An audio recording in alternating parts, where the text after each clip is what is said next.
A ver, pensemos en algo por un momento. La idea de la dignidad individual, de la igualdad moral, nos parece tan obvia hoy, ¿no? Pero, ¿de dónde viene realmente? La respuesta es mucho más antigua y sorprendente de lo que uno se imagina. Vamos a hacer un viaje para explorar cómo una verdadera revolución de ideas, nacida en la antigüedad, terminó sentando las bases de nuestro mundo moderno. Hoy en día es casi un reflejo pensar que todos los seres humanos somos, bueno, fundamentalmente iguales. Pero es una locura si nos detenemos a pensar que, en el mundo antiguo, la visión dominante era justo la contraria, una jerarquía natural, donde unos nacían para mandar y otros para obedecer. Entonces, la gran pregunta es, ¿cómo pasamos de un extremo al otro? ¿Qué fue lo que provocó ese cambio tan monumental? Esa es la pregunta que va a guiar todo nuestro análisis. Bien, para entender este viaje, este es nuestro plan de vuelo. Primero, la revolución interior de Pablo. Luego, vamos a contrastar dos visiones del mundo, descenso contra ascenso. Veremos cómo se forjó la idea del individuo libre y el potencial radical que eso desató. Y cerraremos con el surgimiento de la conciencia como un derecho. ¿Listo? Arranquemos. Nuestro punto de partida es una figura clave en todo esto, el apóstol Pablo. Y es que sus enseñanzas provocaron un giro de 180 grados, un cambio radical al mover el foco de lo que está afuera a lo que está adentro. Esta idea, que las primeras iglesias empezaron a difundir, favoreció lo que se podría llamar una imaginería de la profundidad.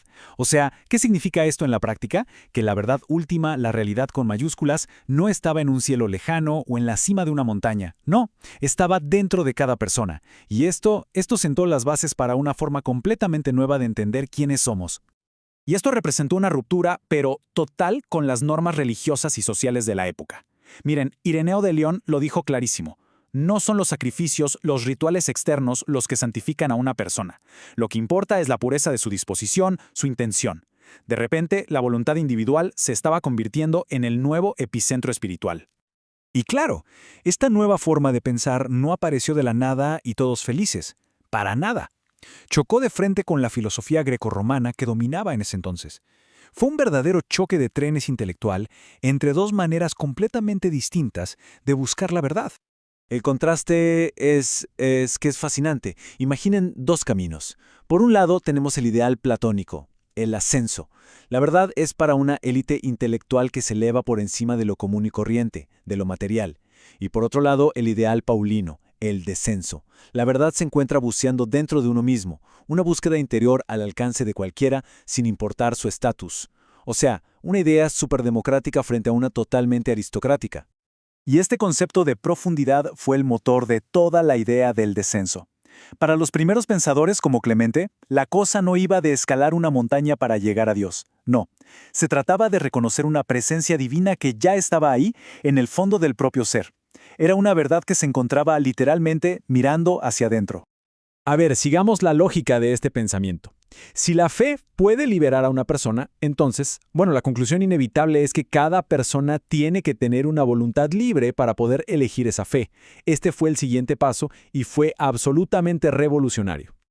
Pero aquí, claro, surge un problema, un verdadero dolor de cabeza filosófico que los primeros pensadores cristianos tuvieron que enfrentar. La pregunta del millón: si Dios lo sabe todo, absolutamente todo, ¿cómo puede un ser humano ser realmente libre? ¿Cómo se reconcilian esas dos ideas?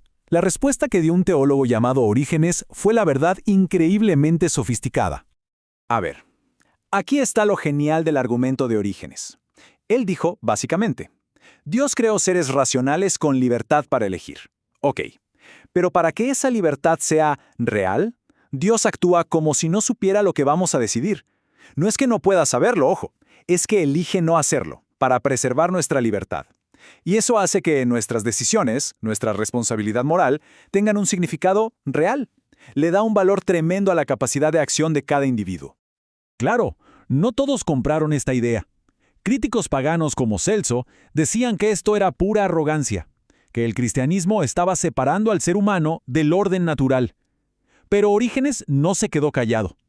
Contraatacó diciendo que, de hecho, al enfocarse en la responsabilidad moral de cada uno, el cristianismo ofrecía una base mucho mejor para construir una sociedad más justa y estable. Y aquí es donde la cosa se pone realmente interesante. Y hasta peligrosa para el statu quo de la época. Porque este nuevo énfasis en la igualdad moral tenía un potencial social, radical. Tenía implicaciones que amenazaban con poner de cabeza las estructuras sociales más profundas de la antigüedad. Para entender qué tan radical era esta nueva idea, es crucial recordar cómo era el mundo en ese entonces. La sociedad antigua se construía sobre una desigualdad que se consideraba fundamental, natural. Se creía sin más que las mujeres y los esclavos no eran seres plenamente racionales. Y por eso su subordinación no era una injusticia, era simplemente el orden natural de las cosas. Y de repente, en medio de ese contexto, aparecen textos como este del Evangelio de Tomás, con pasajes que son francamente asombrosos. Ojo, esto no era un simple consejo de «pórtense bien», no, era una visión que apuntaba a disolver las jerarquías más, pero más básicas de la sociedad. La implicación de algo así era explosiva, porque si hombres y mujeres comparten las mismas capacidades racionales y morales, entonces toda la justificación para la subordinación de la mujer sencillamente se caía a pedazos. La libertad de uno empezaba a estar ligada a la libertad de todos. Y esta idea era un ataque directo al corazón de la familia patriarcal antigua. Bien, y todo este camino nos lleva al clímax de esta revolución de ideas, el concepto de la conciencia individual. Una conciencia que no solo es un espacio privado, sino un límite al poder del Estado y, de hecho, un nuevo fundamento para la sociedad.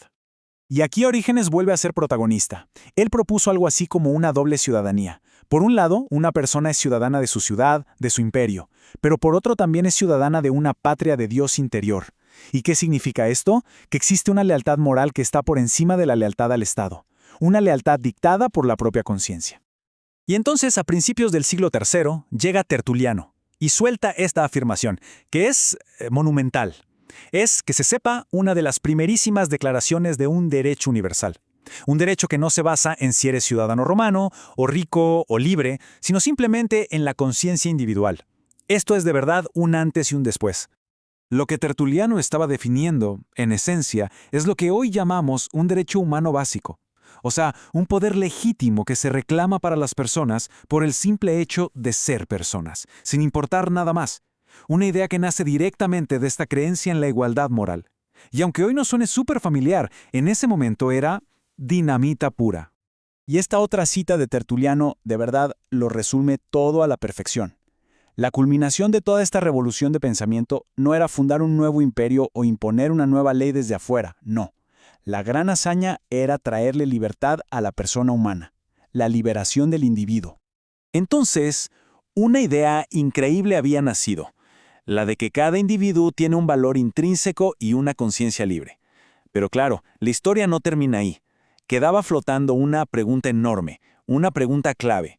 ¿Qué pasaría con esta idea tan radical una vez que el movimiento que la impulsaba dejara de ser el perseguido y se convirtiera en el poder dominante del imperio? Esa es una pregunta para otro momento.